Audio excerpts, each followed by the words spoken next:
Chapter 34. The Path of Ruin. Akampana, one of the few Rakshasas who survived the great slaughter at Panchavati, fled to Lanka and seeking audience of Ravana said, almost all our people who occupied Janasthana are dead, and Janasthana is now an empty ruin. I alone have managed to escape with life. Ravana was furious with anger. He stared and violently shouted, who destroyed my lovely Janasthana? Was it Yama, or Agni, or Vishnu? I shall deal death to the god of death. I shall burn up both the god of fire and the sun. I shall strangle and suffocate the god of wind. Tell me, who was it that destroyed Janasthana and killed my men heedless that I am here to avenge?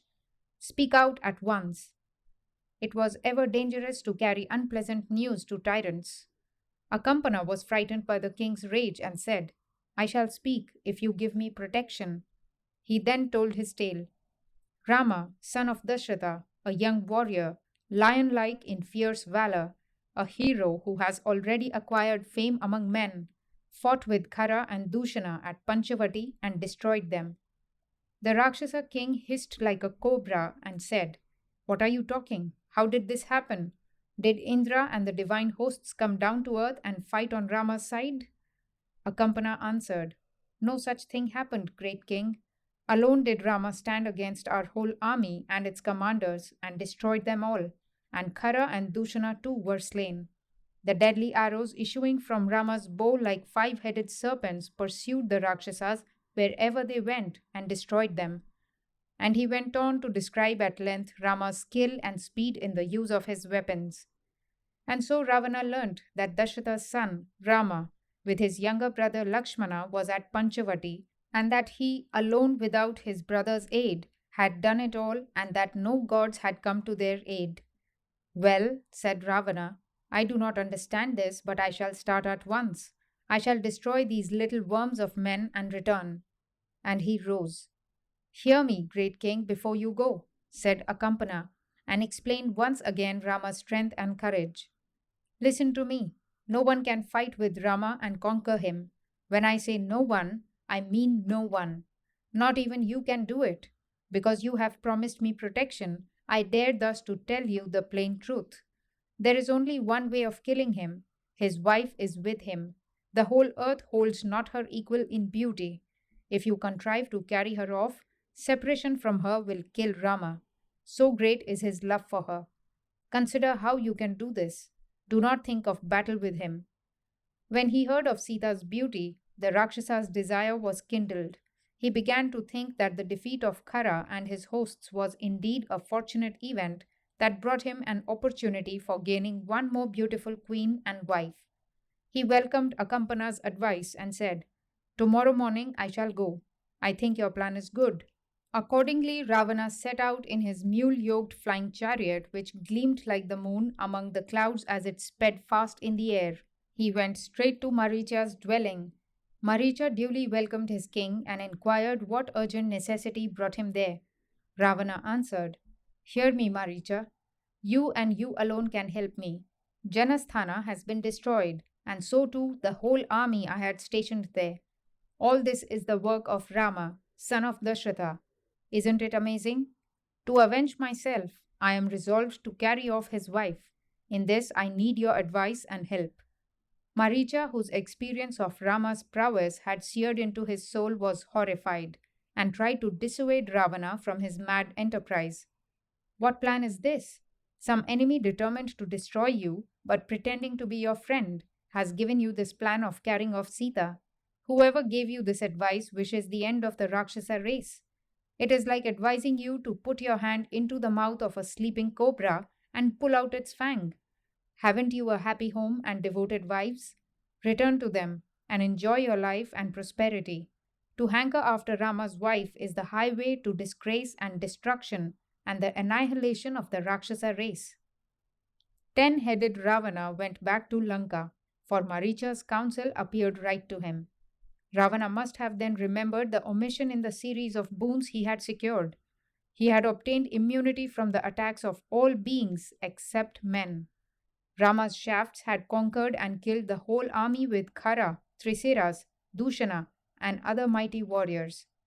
Thinking of all this, Ravana accepted Maricha's advice.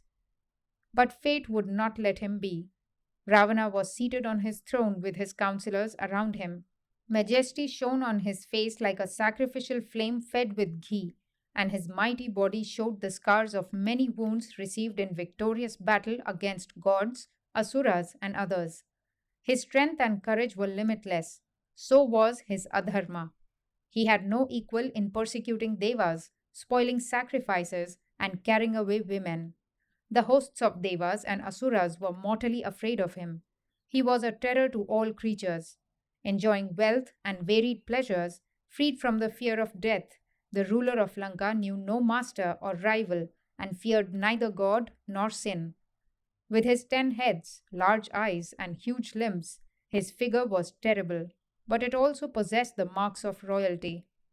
Gorgeously dressed and bejeweled as he sat on his throne, surrounded by his ministers in the midst of the splendor of the despoiled world, there suddenly appeared before him, like the vision of the doomed to be, his sister Surpanakha, bleeding and mutilated, a shape of pain and sorrow and shame.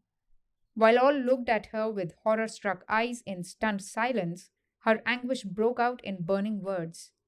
What a fool are you that, sunk in sensual pleasures and arrogantly secure of sovereignty, you are not awake to the deadly danger that threatens your existence at your very doors. Surely that king who is drunk with self importance and dead to all portents that threaten his state is doomed to shame and destruction. No object is of less account or more contemptible than a ruler who falls through his own remissness.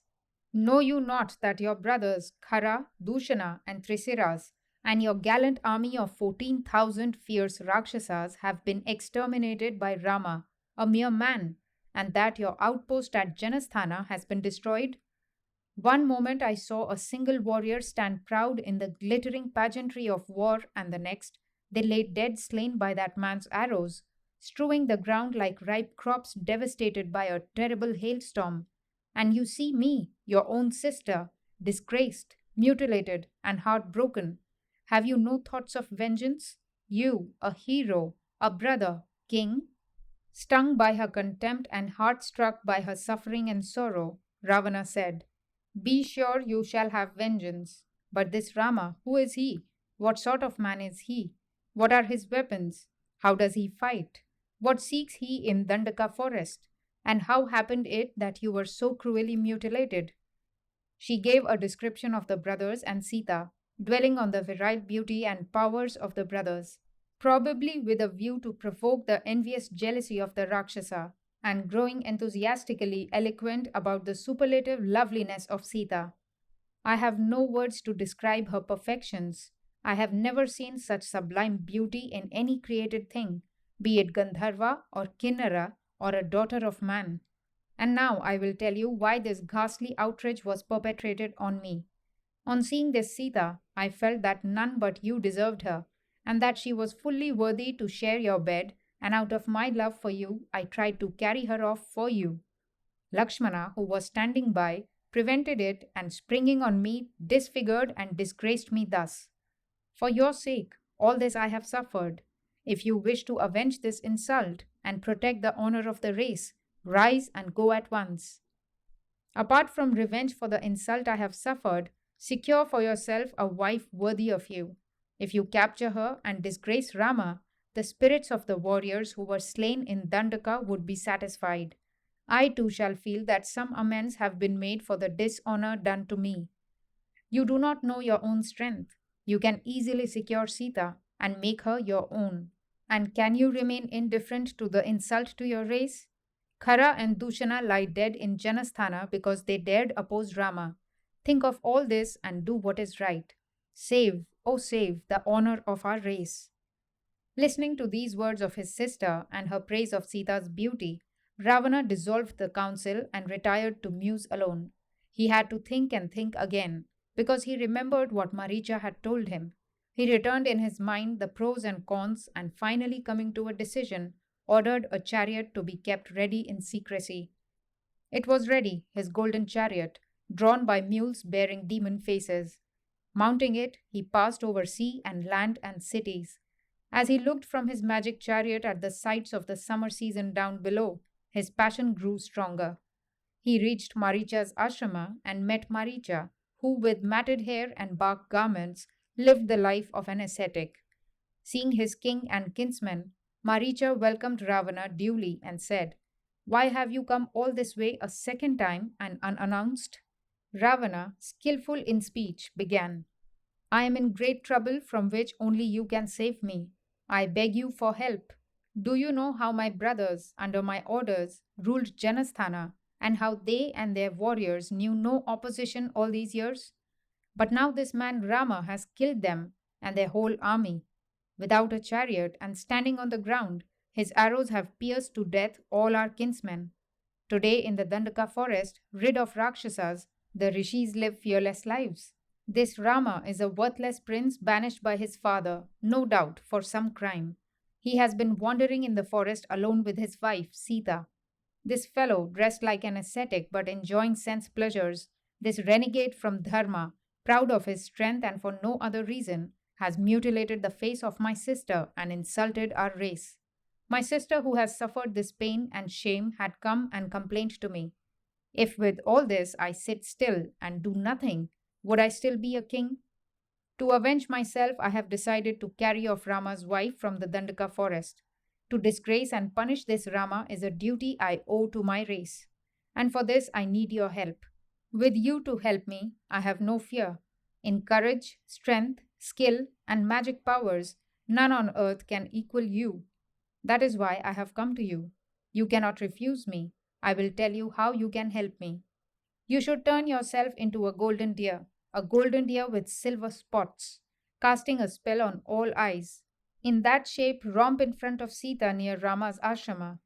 True to the character of women, she will insist on Rama and Lakshmana pursuing and capturing you for her. When they are thus engaged and she is left alone, I shall easily carry her off. Sita is a most beautiful woman. Rama, losing such a wife, is sure to languish in sorrow and lose his manly spirit. It will then be easy to kill him and avenge ourselves. Maricha stared at Ravana. His face became pale and his mouth grew parched. He was frightened by Ravana's plan. With his experience of Rama's prowess and his own wisdom born of penance, Maricha saw what was going to happen. He knew that Ravana's sinful purpose had not the ghost of a chance of success. It was clear to him that the noose of fate was round Ravana's neck, dragging him to inevitable ruin. He had spoken no doubt of the honor of the Rakshasas, of the duties of kingship, and of the insult to Surpanakha, but he was really impelled by a lustful desire to possess Sita. All this Maricha saw. We should analyze Surpanakha's motives too. She had suffered because of her own uncontrollable carnal desire. Though it was Lakshmana who mutilated her, she was not so angry with him as with Sita, who stood between her and her desire, and whose beauty and virtue she hated as darkness hates light. The one desire that now burned in her heart was to avenge herself by bringing disgrace on Sita. In order to use Ravana for this purpose, she described Sita in such glowing terms to him and kindled his lawless passion. The rest of her talk was ancillary to her main purpose. Reference to the honor of the race, the security of his empire, the slaying of his kinsmen, and so on, was only to serve her main purpose, which was to rouse Ravana's lust and make him desire Sita. And he was caught in the snare.